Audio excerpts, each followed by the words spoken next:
आप यूपी और बिहार को लेकर एक नई यात्रा करने वाले, उसके बारे में बताइए।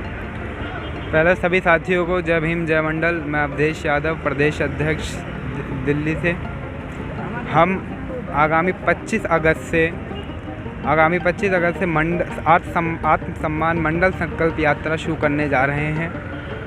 हमारा मेन उद्देश्य पेरियार मान्यवर काशीराम साहब जी की विचारधाराओं को, मान्यवर मंडल साहब की विचारधाराओं को समाज में फैलाने का काम के लिए हम ये यात्रा शुरू करेंगे।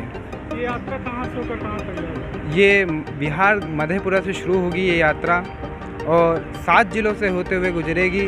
तकरीबन 7 प्रदेशों से होते हुए गुजरेगी। तकरीबन 200 ज़िले और 5 से 6 हज़ारों को गाँव को जोड़ती हुई ये यात्रा निकलेगी। ये यात्रा काफ़ी बड़ी है। ये आगामी जनवरी 2024 तक ये चलेगी। 2024 में जाके जनवरी 2024 में जाके ये ख़त्म होगी। और ये 25 अगस्त से, इसी आगामी 25 अगस्त से शुरू होगी और 2024 जनवरी में जाके ये ख़त्म होगी। और इस यात्रा का बजट तकरीबन 40 लाख रुपए से ज़्यादा है। तो इससे क्या फ़ायदा होगा जो बात के लिए आप कर रहे हो, क्या फ़ायदा? हमारे देखिए, जब से ये देश आज़ाद हुआ है तब से हमारे बहुजन महापुरुषों को दबाया जाता है। उन्हें जो हमारे आने वाली हमारी पीढ़ियाँ हैं, आज के समय में बहुत हमारे जो ओबीसी समाज है वो सोया हुआ है। उसे यही नहीं पता है कि मंडल साहब कौन थे। वो इस लाइट माइट की दुनिया में व्यस्त हो रखा है। शुरू से ही हमारे महापुरुषों को दबाया गया, उनकी किताबों को हमारे युवाओं तक नहीं पहुंचा गया, हमारे समाज के लोगों तक नहीं पहुंचाया गया है। और ओबीसी समाज खुद को ओबीसी मानने में, पिछड़ा मानने में संकोच करता है। वो सोचता है मैं स्वर्ण हूँ, और ना स्वर्ण उसे अपनाते हैं, ना वो बहुजन खुद को मानता है। इसी दोनों के बीच में ओबीसी की हकमारी हो रही है।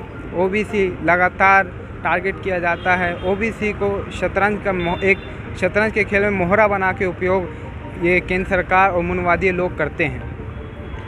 अभी आपने बताया लगभग 40 लाख का बजट है, तो ये पैसे कहाँ से आएंगे? ये पैसे हम अपने समाज से लेंगे। हमने हमारे समाज के जो नेता हैं, बड़े बड़े नेता हैं, आदरणीय अखिलेश यादव जी, पूर्व मुख्यमंत्री उत्तर प्रदेश, उनको भी पत्र दिया है। हमने मांग करी है समर्थन के लिए। और हमारे ओबीसी समाज के जितने भी नेता हैं, बड़े बड़े नेता हैं, उन तक हम जा रहे हैं। अभी मैं खुद कुछ दिन पहले ही राजेंद्र पाल गौतम जी के यहाँ पे गया था, जो दिल्ली से कैबिनेट मिनिस्टर हैं। उनसे मदद की मांग करने में गया था। उन्होंने आश्वासन दिया है कि मदद करेंगे। ऐसे ही हम तमाम नेताओं के घर 25 अगस्त से पहले हम सभी नेताओं के घर जाएंगे। उनसे अपने यात्रा के लिए हम समर्थन मांगेंगे। आपने बताया 2024 तक ये यात्रा चलेगी, तो क्या 2024 के चुनाव में इसका असर देखने को मिलेगा? जी बिल्कुल, इसका असर देखने को मिलेगा। जिस प्रकार से मान्यवर काशीराम जी ने साइलेंट रेवोल्यूशन पैदा किया था, उस प्रकार से हम उन्हीं के वंशज हैं। हम उन्हीं के विचारधाराओं पे चलते हैं। हम उन्हीं की विचारधारा, उन्हीं के जो उनका जो लक्ष्य था, जो उनका सपना था, उसी को पूरा करने के लिए हम मैदान में उतर चुके हैं। आदरणीय मंडल साहब, जो मंडल सिफारिशें लागू नहीं हुई हैं, उसे पूरा करवाने के लिए अब मंडल आर्मी मैदान में है। और एक राष्ट्रीय आंदोलन खड़ा करने के लिए हम ये संकल्प यात्रा निकालेंगे। तकरीबन 6 से 7 हज़ार गाँव में होते हुए हमारे ये यात्रा जाएगी। और यहाँ से युवाओं को हमारे महापुरुषों के बारे में बताया जाएगा। उनको अवगत कराया जाएगा कि कितनी मशक्क़त के बाद उन्हें आज जो मंडल आयोग की कुछ सिफारिशें लागू हुई हैं, वो करवाई गई हैं। जो ओबीसी समाज का युवा इस वीडियो को देख रहा है, उनको क्या आप संदेश देना चाहेंगे?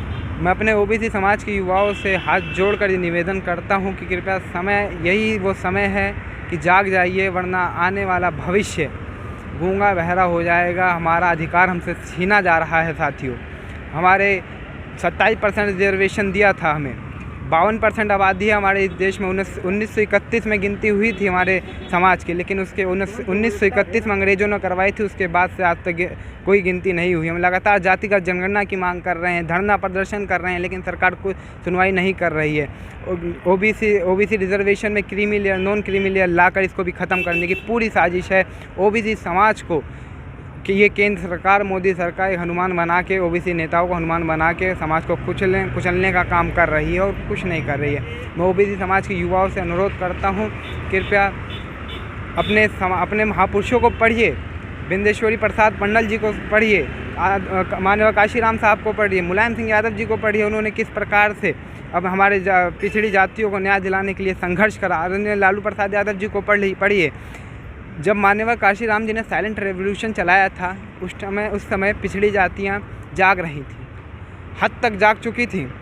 इस बात को जब इन्हें भनक लगी, मुनवादियों लोगों को, भाजपा वालों को, इन्हें आडवाणी लाल बिहारी वाजपेयी जी को, उस समय के जितने भी मनवादी नेता हैं, इनको सबको खबर लगी, तो इनके मन में डर पैदा हो गया कि अब तो समाज जाग रहा है।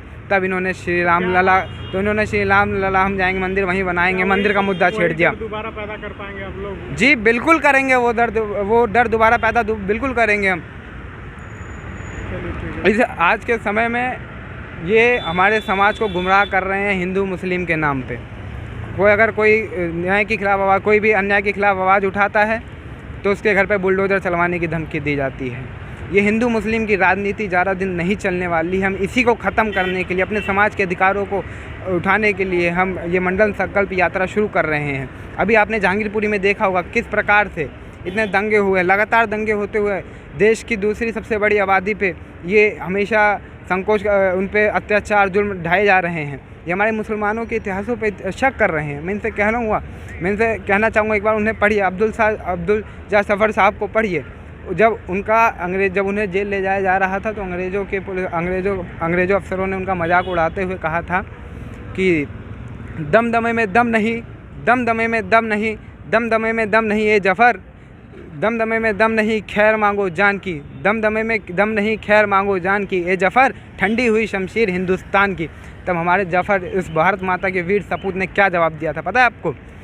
उन्होंने कहा था कि काजियों में बू रहेगी जब तलक ईमान की, काजियों में बू रहेगी जब तलक ईमान की, तख्त लंदन तक चलेगी तेग हिंदुस्तान की, तख्त लंदन तक चलेगी तेग हिंदुस्तान की। ये हमारे मुसलमान भाइयों का इतिहास।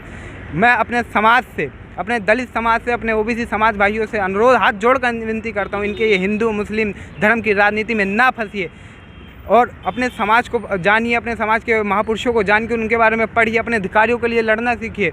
आज 85, हमारी आबादी 52% है, टोटल बहुजन और ओबीसी से मिला के 85% आबादी है हमारी, लेकिन हमारे सत्ता संसाधनों पे वो 15% वाले लोग राज कर रहे हैं। मैं सभी अपने समाज से अनुरोध करूंगा, कृपया इस मंडल आत्मसम्मान मंडल संकल्प यात्रा को सफल बनाने के लिए जो भी आप सभी से हो सकेगा सहयोग करिए। मंडल आर्मी सामाजिक न्याय मिशन के नाम से हमारा खाता है। अगर एक परिवार 100 रुपये भी देता है, 40,000 परिवार अगर 100 रुपये देते हैं तो 40 लाख रुपए हो जाएंगे। 135 करोड़ की आबादी में अगर एक परिवार 100 रुपये भी देता है तब भी हमारा जो लक्ष्य है, जो हमारा फंड है, पूरा हो जाएगा। मैं अपने समाज से अनुरोध करता हूँ, कृपया, बहुत हुए मंदिर मस्जिद के लिए दान, अब अपने अधिकारों के लिए दान करके देखिए एक बार। बहुत बहुत धन्यवाद।